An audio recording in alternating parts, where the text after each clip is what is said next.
Près de 500 Camerounais envahissent la place Luxembourg de Bruxelles.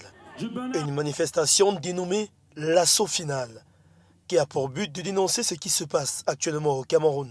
Tour à tour, ils crient non au hold-up électoral, non à la guerre dans le nord-ouest et sud-ouest Cameroun, oui au dialogue inclusif et oui à la libération de tous les prisonniers politiques.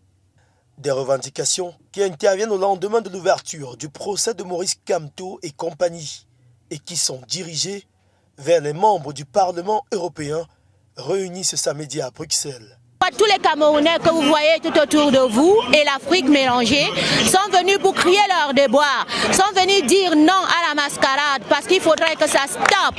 Il faudrait enfin que le Cameroun puisse écouter ses enfants, qu'on s'asseye tout autour d'une table, qu'on trouve des résolutions en sorte que notre pays va se relever car il est au bout du gouffre. Nous sommes à Bruxelles, comme je le disais tantôt, pour demander, n'est-ce pas, aux Européens d'arrêter de financer Paul Biya.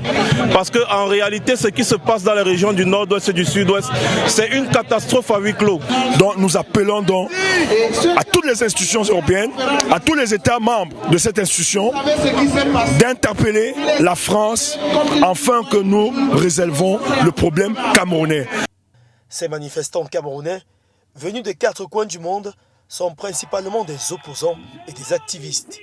Ce rassemblement d'envergure est un appel aux gouvernants européens et principalement au gouvernement belge à sortir de leur inertie pour aider à régler la situation qui, selon eux, s'enlise de jour en jour au Cameroun.